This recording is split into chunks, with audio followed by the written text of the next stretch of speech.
I wanted to begin and say, Dr. Atkins, from your seat, and each of you from your seats, if you would like to begin, thank you for setting us off on the great nutrition debate. Right from my seat. Okay. I've got a lot to say, not a lot of time to say it, so I'm not going to be very sociable. After analyzing virtually every scientific paper written on the low-carbohydrate diet over the last 80 years, beginning with when it was first offered as a treatment for epilepsy, I am convinced that a diet low enough in carbohydrate to automatically convert our stored fat into the body's primary energy fuel is qualified at present to be considered the treatment of choice for obesity and related conditions such as diabetes, hypertension, and atherosclerosis. I know that to gain mainstream acceptance of this proposal, I must first demonstrate that the nutritional program, which I believe can put an end to the lion's share of obesity right now, is both safe and effective over both the short and the long term. So in the brief time allotted, let me do just that. First, PowerPoint. This is how the Atkins diet works. Now, I can't see if the PowerPoint is up. Can you put it on the monitor there so I can see that it's there? Stored fat is, after carbohydrate, the body's backup fuel system. The human body cannot store more than a 2-day supply of carbohydrate. In the absence of dietary carbohydrate, fat becomes the primary fuel. It's next on the pecking order. This metabolic changeover is supported by biochemical catalysts which facilitate the steady burning of fat, producing more energy, increased well-being, and a dramatic loss of appetite. Next.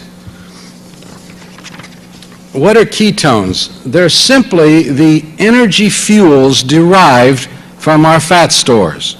Fat delivers energy via ketones just as carbohydrate delivers energy by way of glucose. Enzymes are present within all our cells, including our brain cells, to convert ketones into usable fuel. Next. When ketones are used as fuel, the most consistent finding is a decrease in appetite. Insulin is not involved in ketone production. Thus, the consequences of elevated insulin, which are many, there are increases in triglycerides, in blood pressure, in adrenaline, in cortisol, all of these are avoided. Obese individuals and people who are overweight are keto resistant. Pay attention to this term, but what it means is that there will be no accumulation of ketones in the blood. Next. The best documentation of keto resistance was brought to us by two very important researchers, the department heads at London's Middlesex Hospital, Alan Keckwick and Gaston Pawan.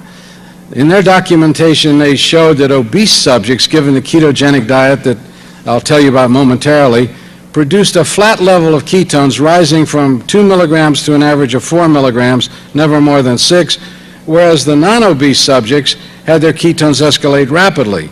This is one reason why overweight people will never have problems with ketosis. But ketosis is a negative catchword for many people. The only reason can possibly be that they're confusing it with diabetic ketoacidosis. Next slide. But look how diametrically opposed they are. Ketoacidosis occurs in type 1 diabetes, meaning it occurs because of an insulin absence or an insulin deficiency. Benign ketosis is achieved in overweight subjects whose metabolism is characterized by the fact that they put out too much insulin. Ketoacidosis is caused by an increased intake of carbohydrate. Benign ketosis by a decreased intake of carbohydrate. There is, of course, acidosis in ketoacidosis, but in benign dietary ketosis, the pH is normal. There is no acidosis. In ketoacidosis, patients are extremely symptomatic, and in ketosis, the subjects describe an improvement in well-being. Now, that's pretty different. Don't let anybody confuse it ever again. Much of the success of the low-carbohydrate diet is that it is extremely effective for people with large appetites who enjoy eating. And these are the two main reasons why. First, hunger is eliminated. Hunger is not even allowed. Hunger is eliminated because the biochemical changes I will outline momentarily reduce the appetite. Secondly, and this is something that bears emphasis, more weight is lost on low-carbohydrate diets than on balanced diets identical in calories. This benefit is called metabolic advantage. And we're going to look at these two phenomena right now. First, we'll look at the hunger aspect. The guru of fasting, next slide. The guru of fasting is a weight loss system, Dr. Garfield Duncan. Back in the 60s, when fasting was in vogue, he described a dramatic decrease in hunger after the second day of a fast. He attributed this to high levels of ketones. In his words, in every case, there was a relationship between hyperketonemia and loss of appetite. In 1963, Walter Lyons Bloom, next slide, it's not a slide, but anyway, Walter Lyons Bloom and Gordon Azar in Atlanta discovered that the same degree of ketosis could be achieved simply by eating protein and fat-containing foods and eliminating carbohydrate. There was no need to fast. Instead of a fast, a meat and salad diet would do the trick. Therefore, carbohydrate restriction will suppress the appetite. Bloom and Azar's paper convinced me to go on the only diet I've ever been on. That was 36 years ago, and I'm still counting, and I'm still on it. But here's the second point. Is a calorie really true? This axiom that everybody repeats, is it really true? The truly significant breakthrough came from Kekwik and Pawan. After a series of animal experiments, including the discovery that rats on a low-carbohydrate diet put out a fat-mobilizing substance which, when injected into other animals, caused an automatic weight loss, they directed their attention to obese humans. Two groundbreaking studies were published in '56. Next. First, they studied 1,000-calorie diets, but it was a research study that they had done on rats, and this is what they did. There were diets 90% fat, 90% protein, 90% carbohydrate. They wanted to see the effect. 1,000 calories of 90% carbohydrate produced no weight loss. As a matter of fact, there was a slight weight gain. The 90% protein diet produced a weight loss between 3.5 and 4 pounds in the week that people followed it. The 90% fat diet did even better. Between 5 and 6 pounds of weight were lost. And that is a dramatic portrayal of how different foods can lead to different amounts of weight loss. But of course these were all 1,000 calorie diets, and they wanted to look at diets with sufficient calories not to provide guaranteed weight loss. Next. So look at this one. Look at this one. For an average of 8 days, 6 subjects were alternated between a 2,000 calorie balanced diet and a 2,600 low carbohydrate diet. The 2,000 calorie balanced diet led to a 1 pound weight gain, as you see on this slide, whereas the 2,600 calorie low carbohydrate diet given to this very same subjects, it was a crossover study, produced a 3 pound weight loss in the same amount of time. And Kekwik and Pawan did water balance studies, and it wasn't water. The mathematics, a half a pound of day more weight loss is 1,750 calories of advantage, plus the 600 in the extra food. This provided an edge totaling 2,350 calories per day. That means they demonstrated for the first time a phenomenon called metabolic advantage, a refutation of the calorie theory where diets of different compositions lead to disproportionate weight loss.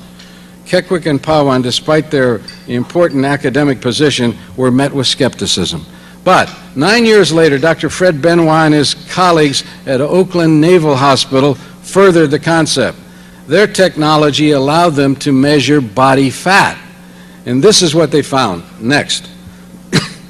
They compared a total fast, which certainly was in vogue in those days, with a 1,000 calorie, 10 gram, very low carbohydrate diet for 10 days. They found that the fasting took off 21 pounds, but only 7.5 of those pounds were fat. The other 14 were lean body mass. The low carbohydrate diet, despite the extra 1,000 calories, took off 14.5 pounds, all but 1/2 pound of which was fat. Virtually none was lean body mass. Again, it met with skepticism, but it was quite logical. In starvation, you will start to burn your protein for fuel, but when ample fat and protein are included in the diet, there will be no need to do so. More skepticism and more studies. This time, the professor of medical nutrition at Cornell, Dr. Charlotte Young, studied 8 obese 23-year-old men, undergraduates at Cornell and graduate students at Cornell. They were all overweight, and she used an 1,800 calorie diet. May I see the next? An 1,800 calorie diet of differing amounts of carbohydrate. One was 104, moderately low, one was 60, even lower, and the other was 30 grams of carbohydrate a day. She also did body fat estimations. This is how much body fat they lost.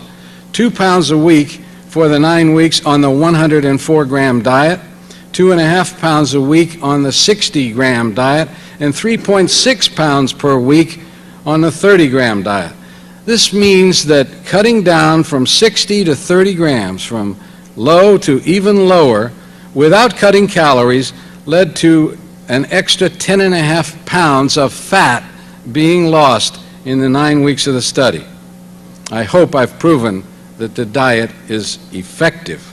So now, let's turn our attention to the safety. Over the years, I've heard myriad concerns, but very little in the way of observed complaints. In fact, in 1973, the AMA requested that its members be on the lookout for adverse effects from my diet and report them to AMA headquarters. 3 years later, when we checked, despite the fact that millions had been on my diet, no examples of adverse reactions were in their files. None. Some complaints, by the way, that organs, such as the kidneys or the liver, are damaged by the diet must be dismissed immediately as being total inventions, fashioned out of the whole cloth. Not a single case of kidney or liver damage was ever reported, even as an isolated case history. The major issue then seems to be the speculation that it would be bad for the heart. I hope you agree that it's not the cholesterol and fat in the diet that leads to heart disease, but rather the cholesterol and fat in the blood. If so, we can review the changes in the lipid profile on low carbohydrate diets. They fall into a common pattern. The total cholesterol usually drops a bit, and there's usually a tendency for the HDL to rise and the LDL to fall, much as a recent study out of Wilmington, Delaware, on a modified low carbohydrate diet shows. Next. In this particular, I don't know where the slide is, but here we go. In this particular study, all the lipid variables moved in the right direction. You will notice that these people lost a lot of weight, and the first group that I'm about to show you, the changes were fairly dramatic. Next one. Another group was done with more people who lost very little weight, but they had a major effect on their blood sugar. They were diabetics. However, again, every single one of the parameters, the cholesterol, the triglycerides, the LDL, all went down and the HDL went up.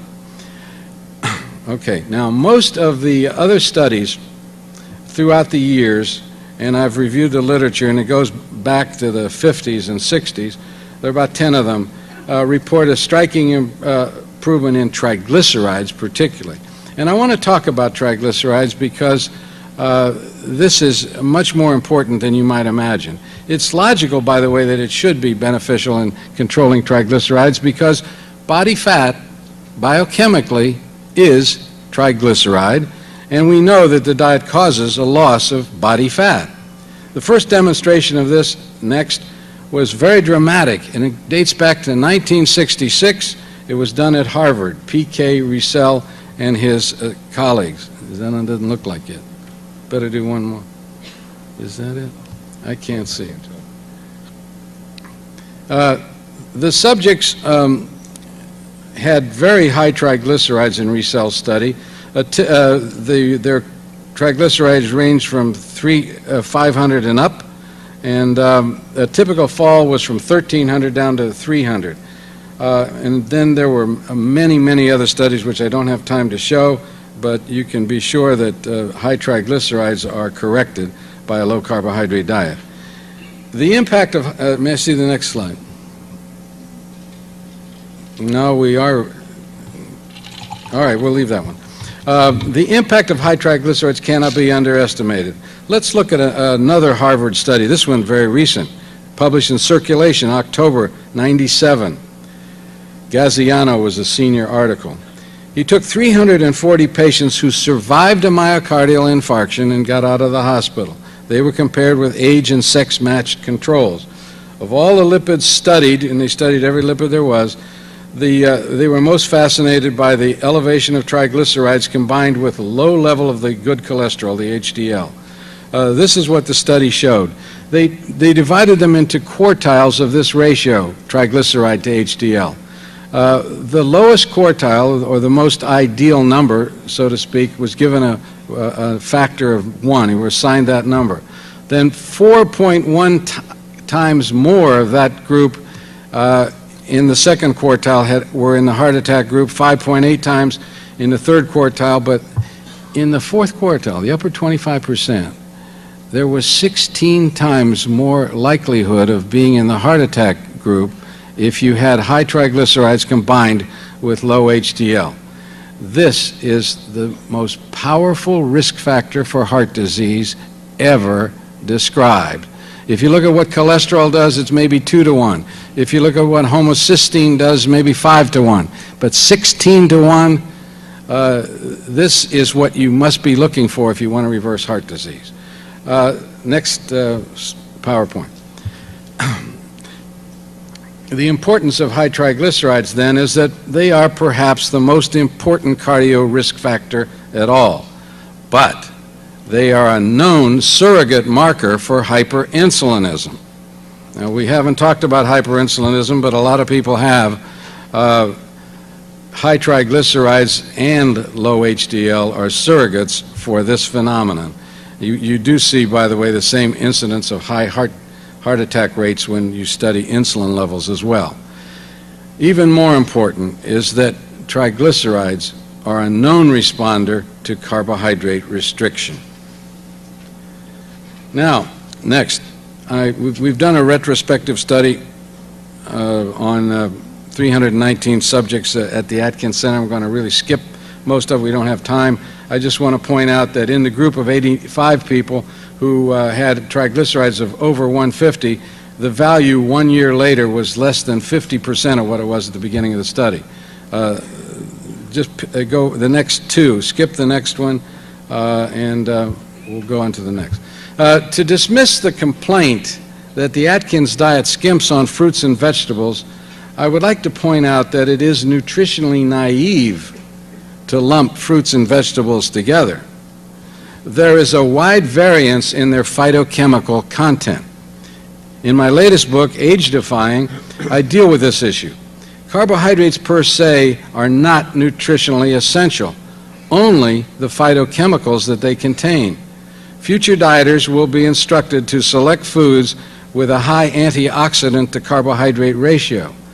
The best phytochemicals act as antioxidants, and this is a very good study. By the way, it was done out of Tufts, and I wonder if it was done from the USDA. I hope it was, because this work is very, very valuable. Let's look at the PowerPoint that shows it. There are two of them.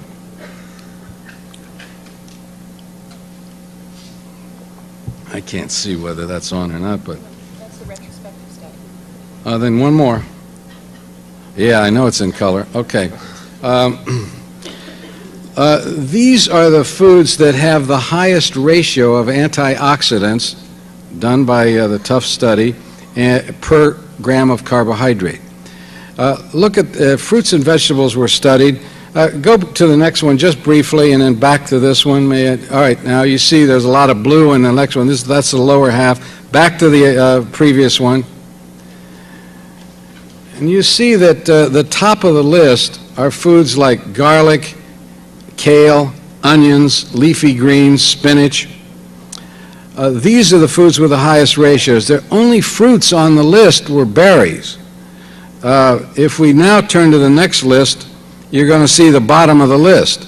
You're going to see that things like apples and pears and bananas have a reading of 0.2, and yet kale a reading of 6.5.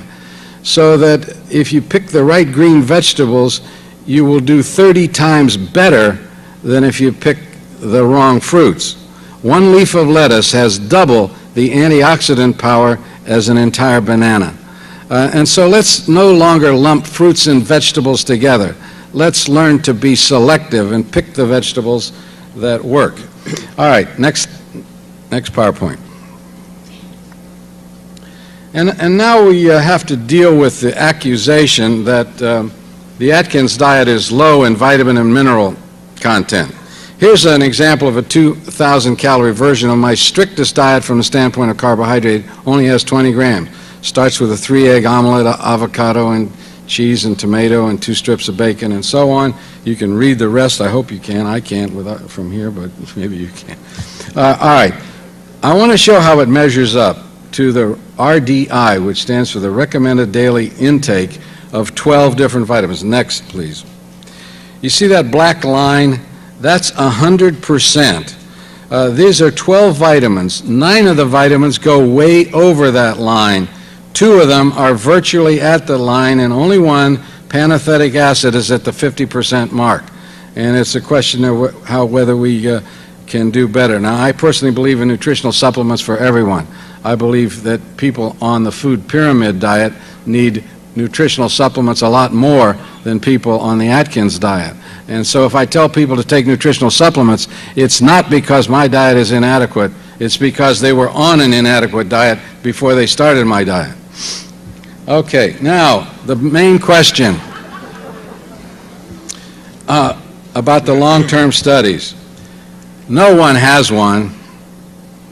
There are no long-term studies showing that any diet for weight reduction is both effective and safe. Mostly, it's not hard to show that they're safe, by the way, but none have been shown to be effective. To be effective, they must be followed. They must be easy and pleasant enough to follow.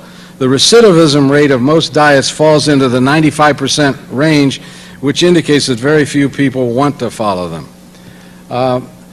I predict that my diet will be the first diet to achieve the long-term effectiveness award.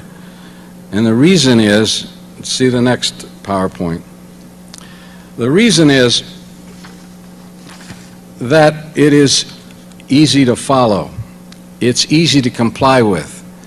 You're never hungry. You have a metabolic advantage. You can take in more calories than you can on other diets and still lose weight. You can go to restaurants, order from the best of the main courses. You can eat in luxuriously, and it will correct an awful lot of other health problems. It will correct diabetes, hypertension, most of the risk factors for heart disease, gastritis, esophageal reflux disorder, headaches, and a variety of other problems. And for all of these reasons, I hope, the reason I'm here, by the way, is to help the people of our nation and of our planet. And I hope that this misinformation that people have had to abide by, all of the statements that a low-carbohydrate diet is scientifically unsupported, I hope we've put an end to that this morning. And I hope that some government official will decide, okay, it's pretty clear that long-term studies are going to have to be funded by the government, and that they will do that.